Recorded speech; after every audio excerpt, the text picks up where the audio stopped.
Hello, welcome to Regenerative Rising's podcast series, Regenerative Voices, Elevating Stories, Activating Change. My name is Elizabeth Candelario. I am your guest host today, and I am absolutely delighted to be joined by my dear friend, professional mentor, and colleague, Paul Dolan. I want to tell you a little bit about Paul's background. He's a fourth generation wine grape grower and winemaker. In 1881, his great-grandfather founded Italian-Swiss Colony, an agricultural enterprise that was focused primarily on growing wine grapes. They sold to markets across the United States, but also Europe, South America, and Asia. Paul served as winemaker and ultimately president of Fetzer Brands. While at Fetzer, he launched Bonterra, the first nationally distributed wine made with 100% organic grapes. During his tenure, Paul proved through his example that wineries and grape growers can preserve and enhance their environment, strengthen their communities, and enrich the lives of their employees without sacrificing the bottom line. Almost 20 years ago, Paul published a book called True to Our Roots, Fermenting a Business Revolution.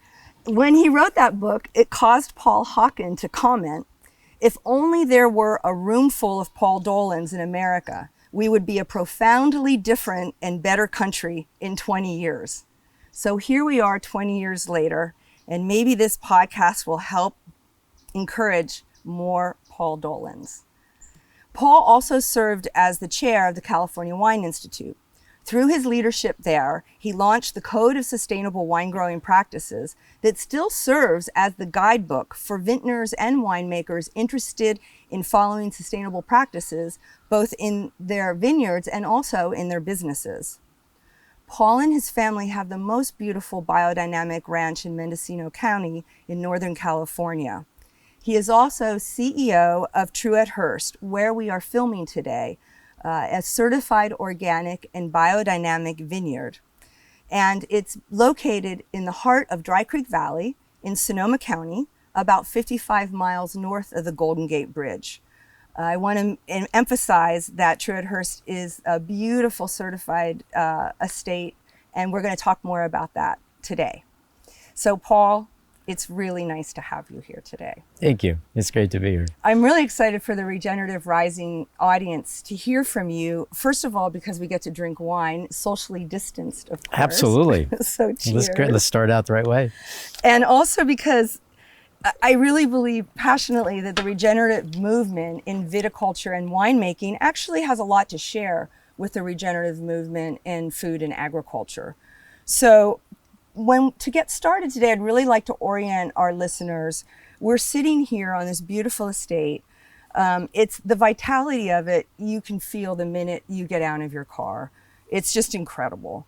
But when you first purchased this estate, it was about 8 years ago?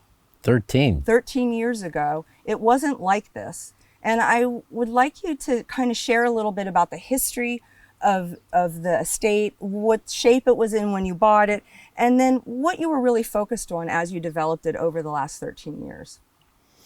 Okay, great. Well, you mentioned my great-grandfather, and when he came over here in 1881, he actually started the business about 5 miles from here. So he was a native of Italy. He came over when he was 19 years old, went straight to San Francisco, and he started working with his uncle as a pharmacist. So he had a science background. And so he came to this place. So he introduced this area in this region to me, and was a significant player in the development of the California wine business over the years. That's a long story in itself. But I've been always attracted to this area, and particularly to Dry Creek. This is a very unique valley in the sense that it's really got very defined geographic parameters to it. There's a small hill range, mountain range here, and another there, and another quite large one up at the head of the valley, and it drops down, and the mouth of the valley goes down into Healdsburg.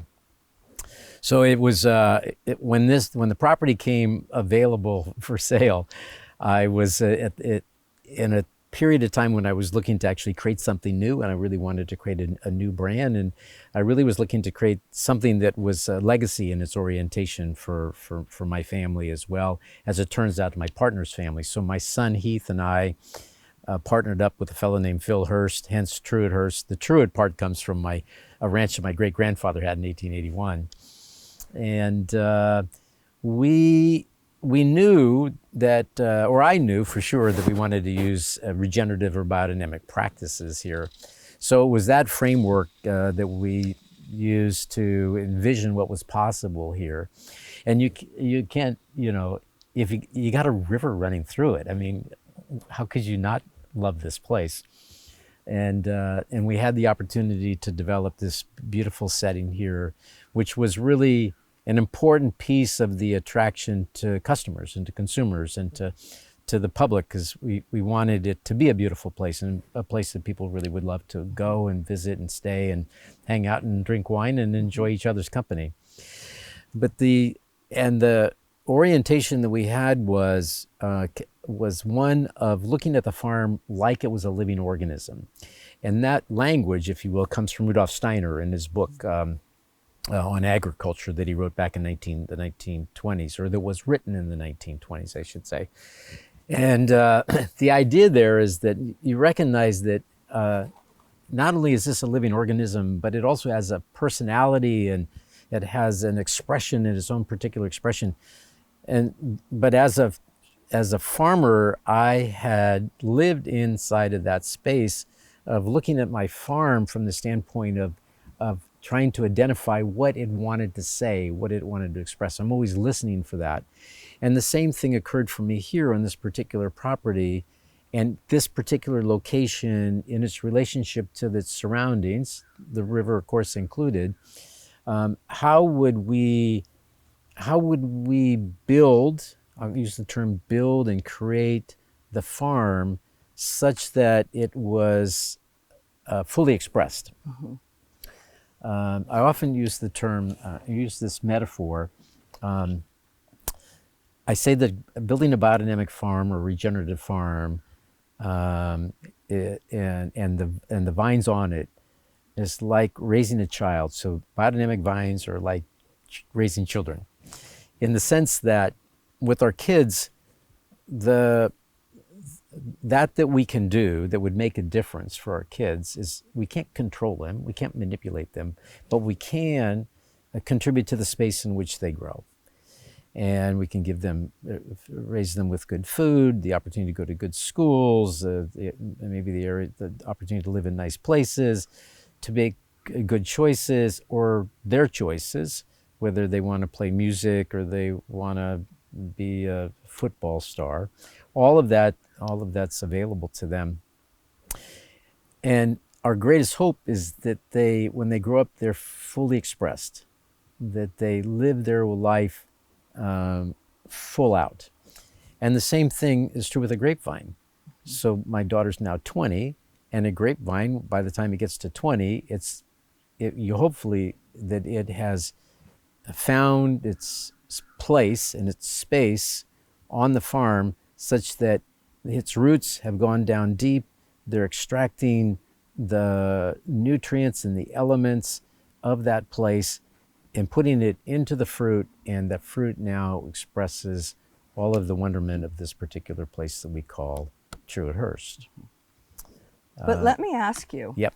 because it's a beautiful philosophy, but people should hear that when you bought this place, the former owner had literally sold the topsoil. I mean, there was no even dirt here. Right. This beautiful creek setting was a mess. Mm.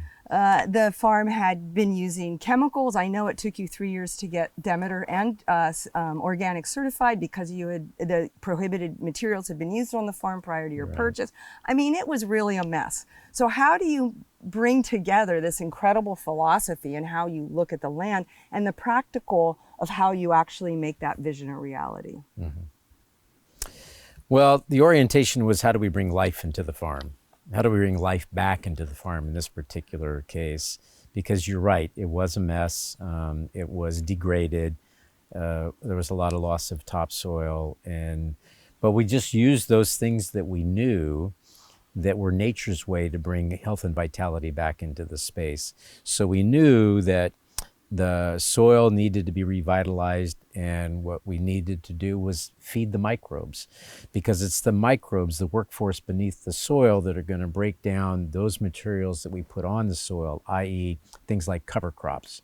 So we planted legumes, if you will, purple vetch and bell beans and peas and clovers, which extract nitrogen from the air. So it was bringing nitrogen down into the soil naturally. And then we would grow this big bouquet of beautiful flowers that became an attractant for beneficial insects, bees and birds and butterflies. So now what we're doing is we're contributing to the vitality of the space around. And then eventually we would turn that into the soil. That became a green manure. And now we're really feeding the microbes. And the microbes then break that down and produces what we call humus, which becomes a food source, a long-term restorative food process that the grapevine now has when it sends its roots down deep. So that, along with compost.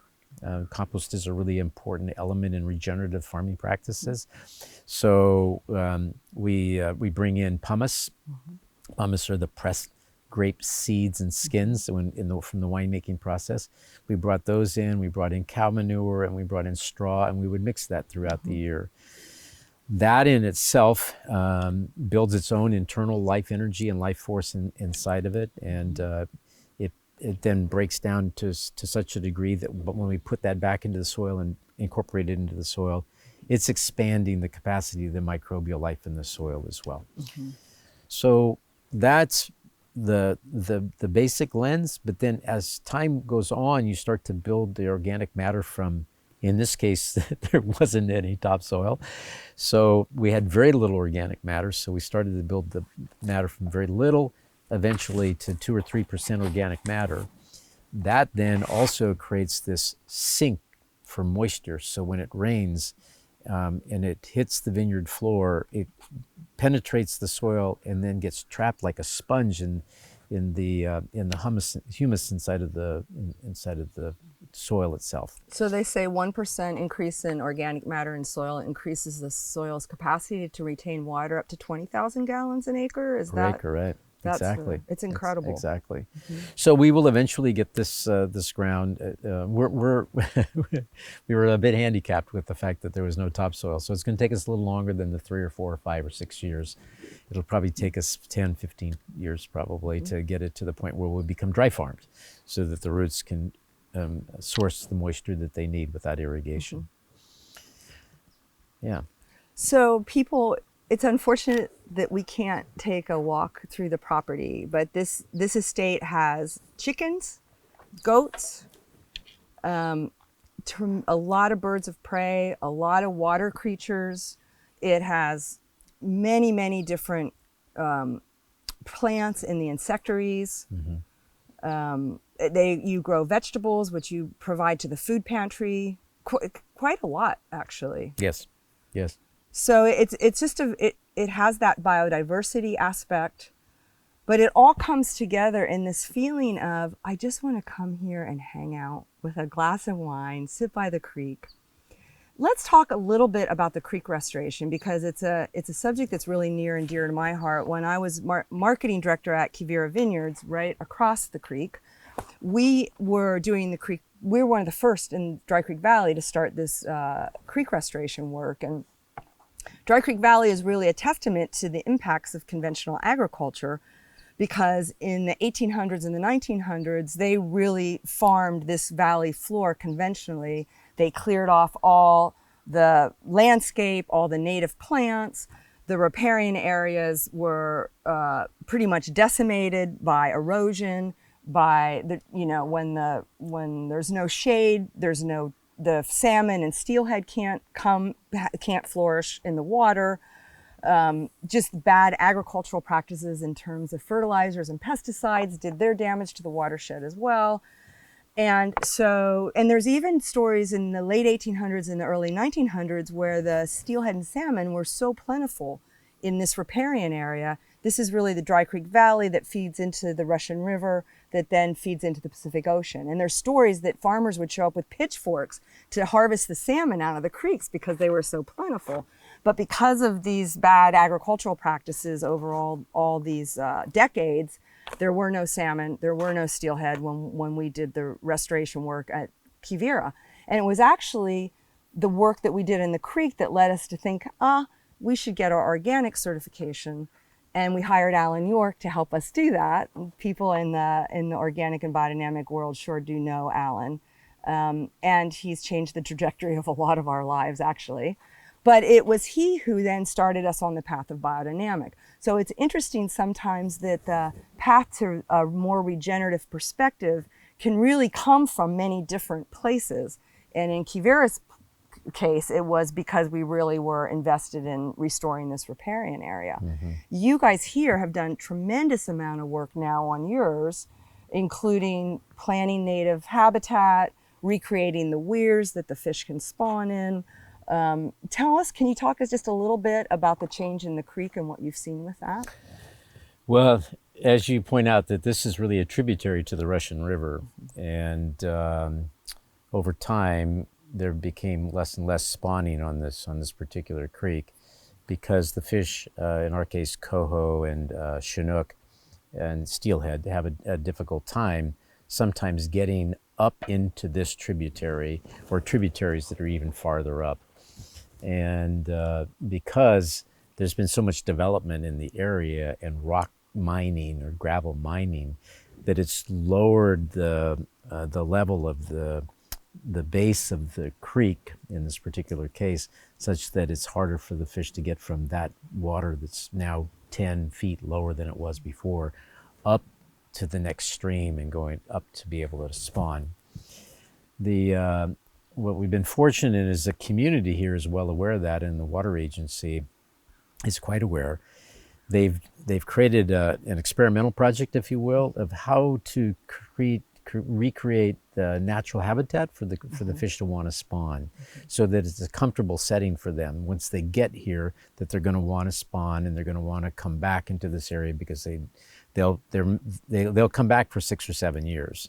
And so what we did here is we put in this large construction project, if you will, where we drove pilings of large oak trees into the ground, and then tied off large trunks of trees that kind of spear out into the water.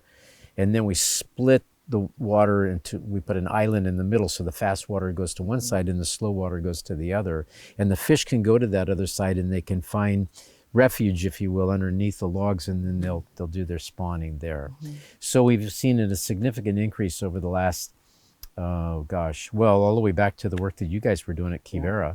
So in the last 10 years, so it's really been fantastic to see the fish coming back in spite of, sort of our abuse of the health and the vitality of the waterway. It's amazing how fast nature can come back if you give it the chance. But one of the lessons to me is the cost of restoring is so great. Mm. Staggering. And that we have to really keep that in mind as we move forward in any enterprise that really extracts a lot from the environment. The really true cost of that is we need to start being so much more aware of that. Yeah, exactly. Yeah.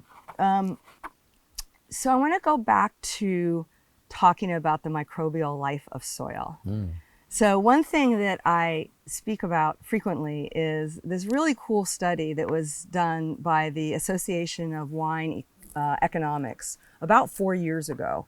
And I think it's just a bunch of economists that like to drink wine, but they come up with some really great studies. Mm. And they did this research project, and you might know about this, but they asked a very simple question. They asked the question, are eco-certified wines better than conventional wines? And the way they answered that question was really quite brilliant. They just took 72, I think it was close to 72,000 wines that all had been rated on 3 100-point scales: wine enthusiast, wine spectator, and wine and spirits. And they defined eco-certified as wine that was either made with certified organic grapes or biodynamic certified wine. And they put all that data into the computer, And what they found out was that eco-certified wines scored 4.2 points higher than conventional wines. So you know, as in the wine industry, that's the difference between a 91 and a 95, or an 86 and a 90. It's a big spread. To me, I'm still talking about that study 4 years later because it was the first quantifiable study that connected the agricultural method to the product quality. Working in the natural food space, I like to talk about wine because I think wine has a way of telling that story that we haven't quite talked about yet in food. And it's around that concept of terroir. So I really wanted to ask you to kind of speak to that for our listeners today. Sure. Well, let me see. It sounds like I probably should address this aspect of the fact that can you actually make better wine by leaving chemicals out and bringing health and vitality into the soil. So you would naturally say, yeah, but of course, if you don't have chemicals on your property, they're doing you're farming in such a way that you're not doing damage to your property by leaving the chemicals out. So that sort of it becomes but of course. The other piece of it is I think that the vitality and the nutrition that you can bring into the soil, which ultimately will find itself into the food. When I say that, just that, it makes me think of the tomatoes that we're eating this time of year. So it makes me think of the, whether if I go to a large chain of grocery chain and buy tomatoes, they really taste like cardboard. But if I get the tomatoes out of our backyard, or if I get them from the property here or from a neighbor, they have flavor and they have vitality and they're juicy and they're ripe. And so there's definitely a difference between production agriculture, if you will, that's really focuses on the soil and the health of the soil, because the farmer, the backyard farmer, has to do it right. They know that. I was sold a number of years ago. Actually, this creek makes me think of a story, and I'm going to tell a story. Is I can remember as a young winemaker, this is my aha story, if sort of discovering why organics would make a difference. I remember being out in a vineyard. This would be like 30 plus years ago. About this time year, it was in September, tasting the fruit of Sauvignon Blanc. And tasting the fruit off of one vine that had all of the fruit and melon and fig characteristics I'd expect. And I said to myself, yeah, this vineyard's probably ready to pick. And then walking 10 feet over to another vine and tasting a berry that was flat and insipid. And I thought, why would that be like that and that be like that? Each year I'd have great hopes for that wine. And each year I would end up being disappointed. The wine would end up going into our everyday table wine. But 3 years after we converted that very same vineyard to organic, those same grapes started to go into our top level Sauvignon Blanc. So I got that there was a relationship between organic farming practices, where I was bringing vitality into the soil, I was leaving the chemicals out, that made a difference. It made a difference in the quality of the wine. And I started to realize a couple things. One was that the chemicals I was using, the pesticides and the herbicides that were landing on the soil, were killing the microbial life. And there was probably a good chance that it was floating down the creeks next to our rivers and doing damage downstream. And so that it opened up a whole new world for me, where I realized that my business isn't isolated. I'm not alone. The things that I do make a difference, whether there's good or bad, and I may not be aware of the bad. And I went on a path of exploration of what would be next in my life relative to wine growing and winemaking and agriculture. So the idea of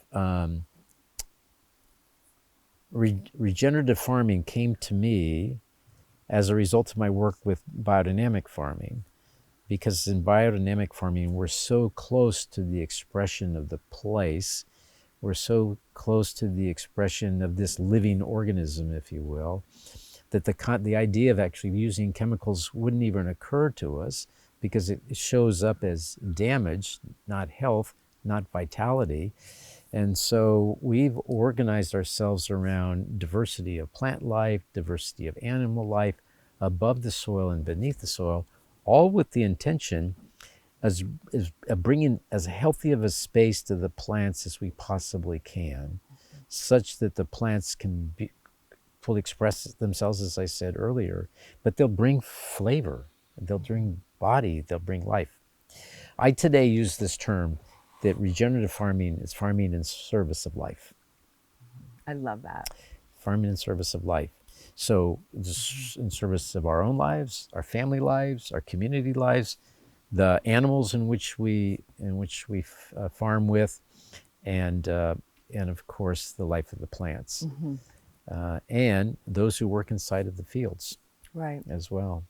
So all of the work that I've been doing lately with the Regenerative Organic Alliance came as a result of my desire to explore what's next. Let's talk about the Regenerative Organic Alliance. So you've been a biodynamic farmer for a very long time. You've been an organic farmer you've been an organic farmer since you were at Fetzer. Then you started on the biodynamic path with your ranch up in Mendocino. Right. And now you're working with the Regenerative Organic Alliance.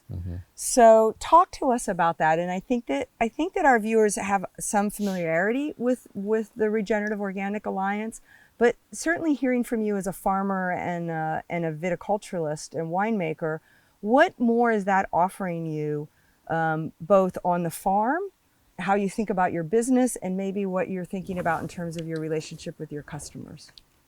Well, so there's a lot of things involved, right? Because it's when you look at systems thinking that the reality is you can't focus on just one particular thing.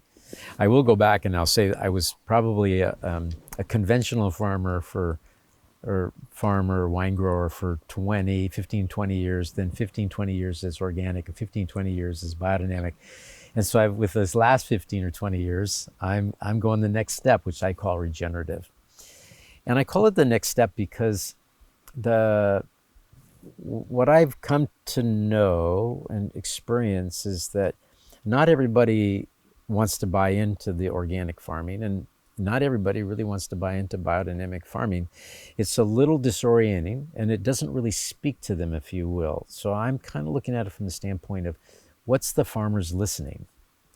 And I believe that in the regenerative realm, in the language of regenerative farming, the use of the practices that I mentioned earlier, the building compost, building up the organic matter in the soil through cover crops, feeding the microbial life in the soil. We're now starting to understand the relationship between the gut biome and the soil biome.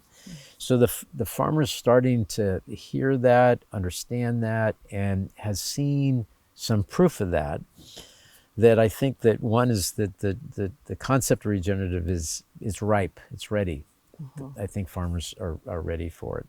But the other thing about regenerative farming that Regenerative Organic Alliance, if you will, and the Regenerative Organic Certification brings into the conversation is two other legs of the stool, not just the ecological aspect of the farming, but also the animal welfare. Because as you know, on this farm, we probably have 30 different head of animals. We have goats and sheep and Chickens. And chickens, Yep. of course. Yeah, how did I forget the chickens? And so the welfare and how they're treated is a really important aspect of the farming, the culture of farming, if you will. Because that's not the case everywhere.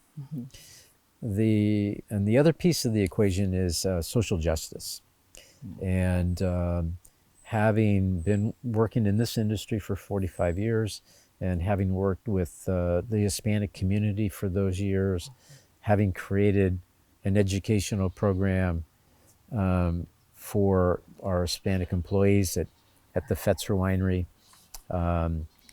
I have come to know and love and appreciate the durability of the Mexican farmer, and the love that they have for their family, the love that they have for their work, And so I think it behooves us as farmers to find ways to support the quality of life. So when we talk about in service of life, we're talking about just that, the quality of life of the soil, the quality of life of the animals, the quality of life of the folks that work with us on the property. So I've been particularly smitten by that whole concept that it can be more about just the agricultural aspect of it and not using chemicals. It can be much more than that. I'm going to take a quick break and remind everybody that this is Regenerative Voices, elevating stories, activating change. My name is Elizabeth Candelario. I am the guest host today, and I am speaking with Paul Dolan, who is a regenerative farmer, winemaker, sustainability veteran, and just all around swell person. Okay.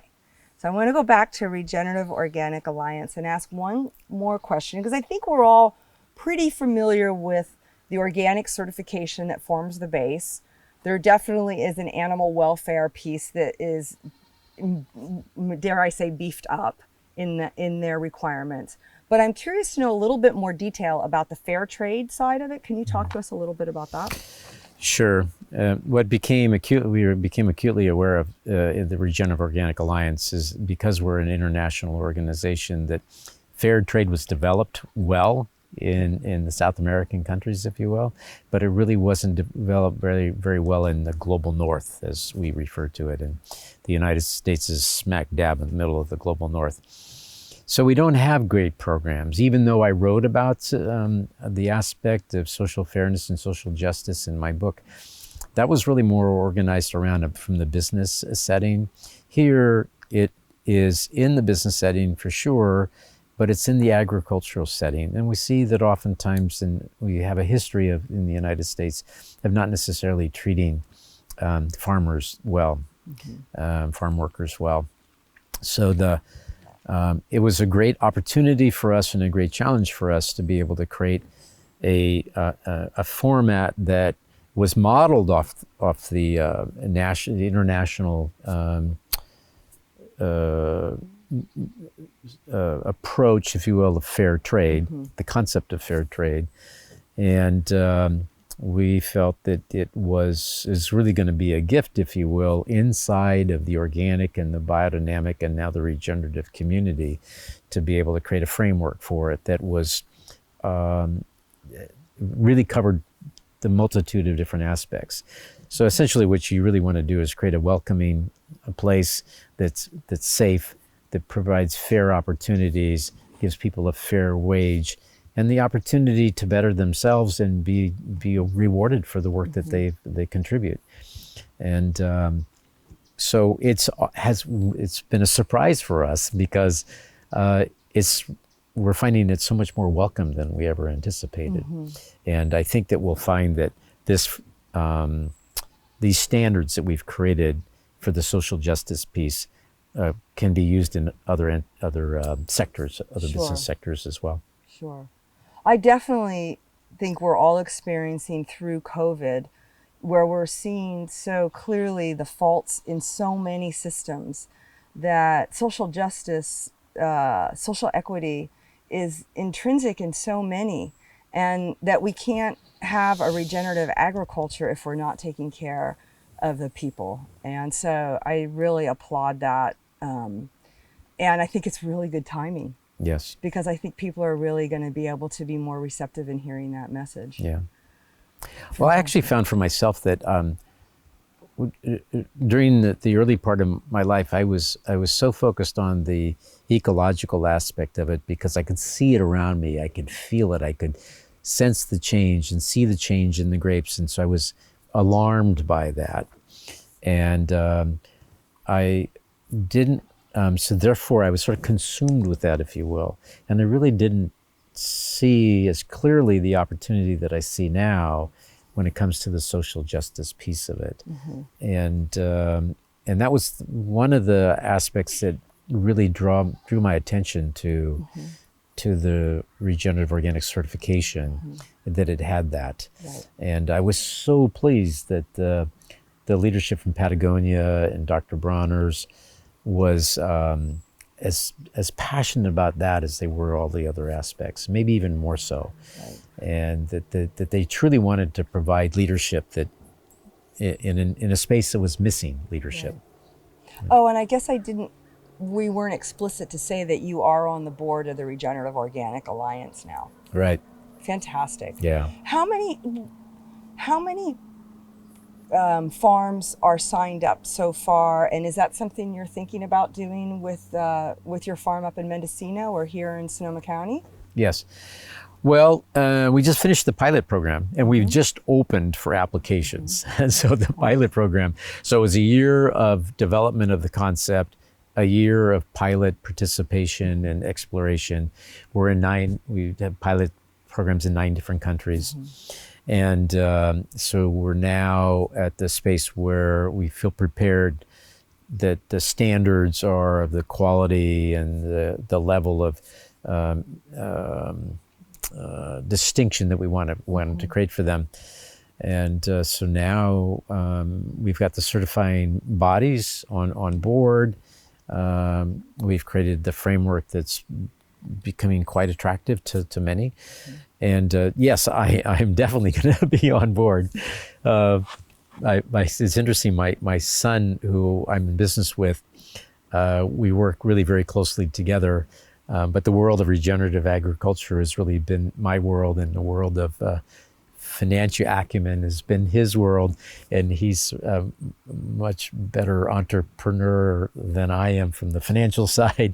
But he's embraced the regenerative just because of my speaking about it.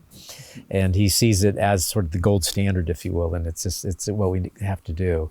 And so he's creating his own interpretation of what those components are. Now, we live inside of the space of great social justice, animal welfare, and the ecological, the health of the soil and the healthy soils. So it's an easy transition for me and inside of my family.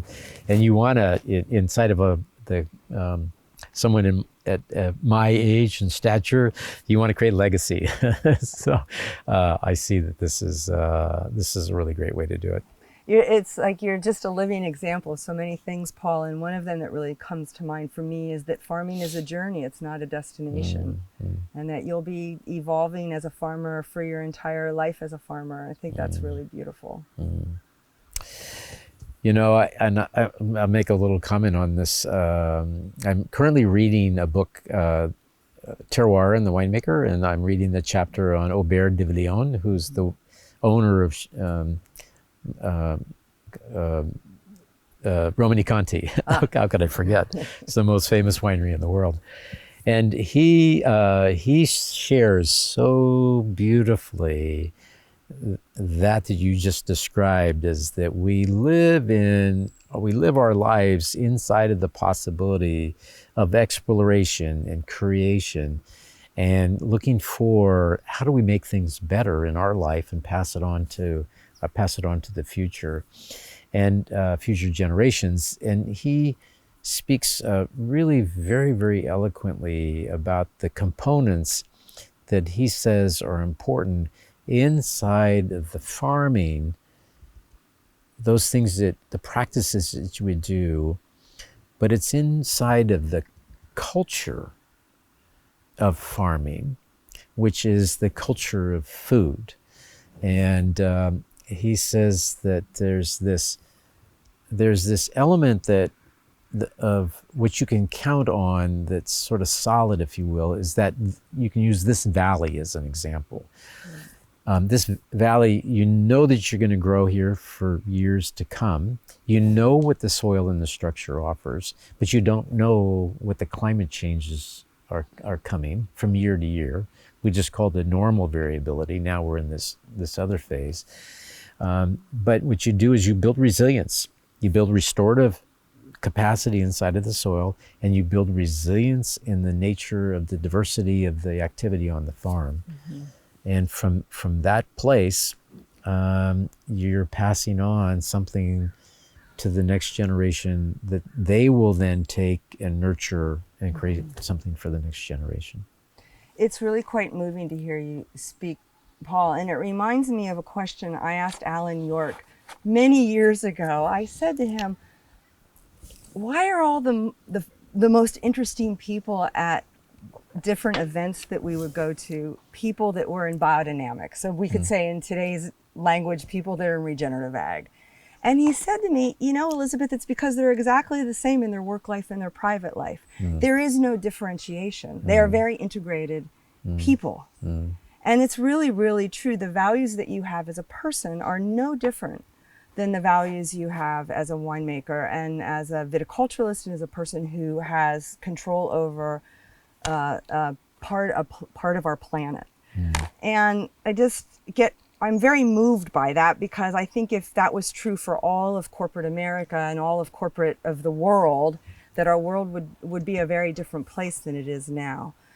But it brings me to my question about, in your book, True to Our Roots, when you made the business case for regenerative farming, that was almost 20 years ago.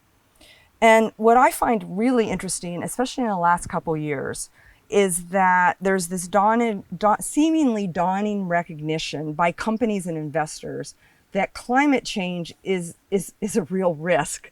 But not only that it should show up on balance sheets. And certainly here in California, the world where we're going through COVID, but also here in California where we have fires and there's all kinds of climate impacts all over the world. And those impacts are into supply chains, they're into ingredients, they're into all kinds of things. I would like to ask you, going back 20 years ago, what was your inspiration for that?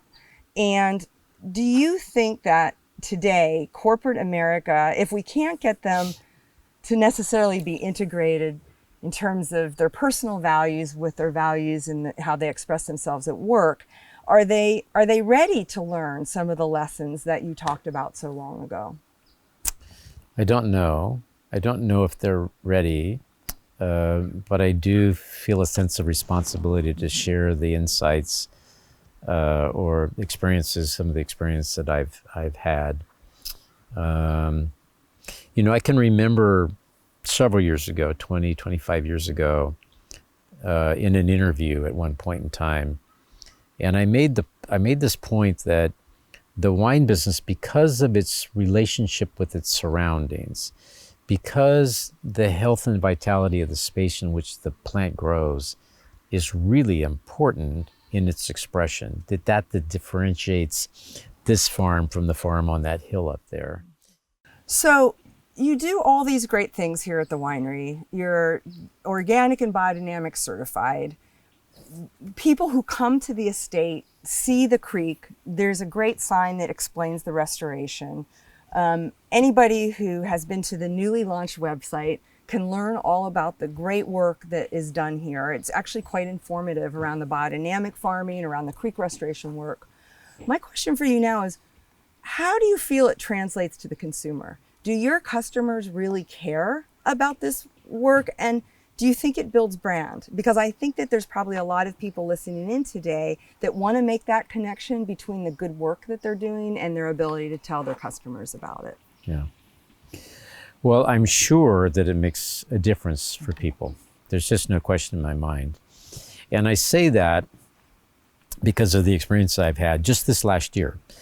So as you well know, we started a program with a local hotel here, beautiful hotel.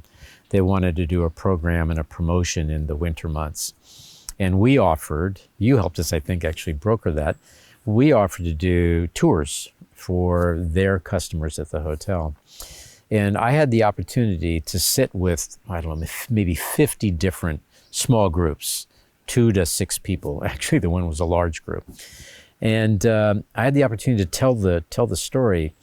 And when they knew that they had signed up to come to this tour, and they knew that I was an environmental guy, and they knew that we were going to hang out and talk about organic farming. And they were prepared. They were prepared. They had their stories, they had their experiences, and they had their feelings about it, and they had their sentiments about it. And it was beautiful. It was just a great experience to be able to share with them the development of this property and what the view was for the future of the property, and what was important to us. And the regenerative farming was important, upfront important. So that's one thing I'd say about that. And the other one is I've been working with this young couple who are millennials, and they are passionate about the possibility of linking up young millennial wine drinkers with what I will call regenerative farming operations, regenerative wine growing operations. And they believe that their generation is passionate about it, that they gravitate to it. They want to know more. They also want to have the opportunity to explore it in social settings, of course. And of course, I mean, this is about as good a social setting as you can get. So the timing is really good, I think, for us to get the word out. And for me, as you can guess, I'm passionate about it, and I love it, and I want to get the word out. But what I'm much more interested in is the exploration of what does it mean to be a regenerative farmer? What does it mean to regenerate the soil? What does it mean to regenerate our business? What is a regenerative, what's the context for a regenerative business? And I believe that we're on this new frontier, if you will. And one of the aspects of that is this concept of healthy soils. We used to do soil tests. Now we do healthy soil tests. So now what we're doing is we're exploring what is the active organic matter in the soil, and what is its water holding capacity, and what's we call it the respiration, what's the microbial activity in the soil. We never measured for those before. It really wasn't important to us. We said we wanted to know how much nitrogen was in the soil and how much calcium was in the soil, and just sort of on and on and on. And then we had a formula.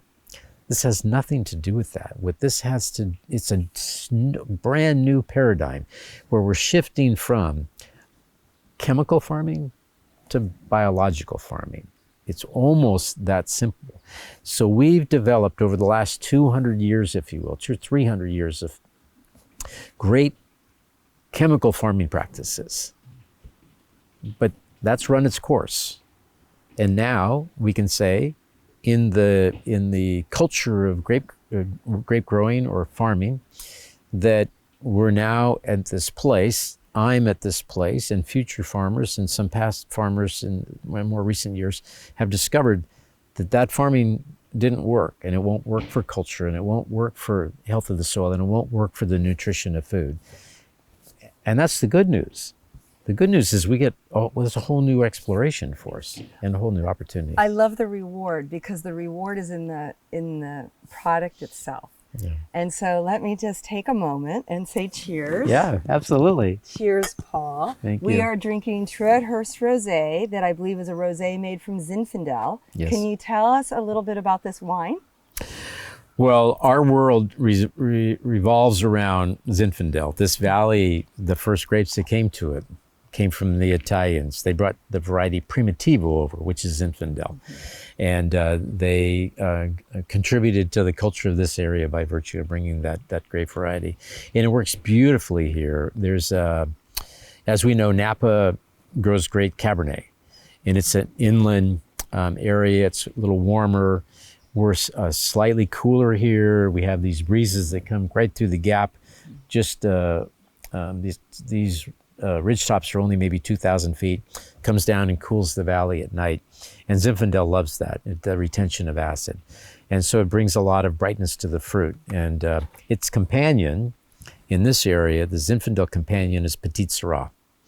And the two of them is like this amazing marriage. One brings the pepper and one brings the juicy raspberry.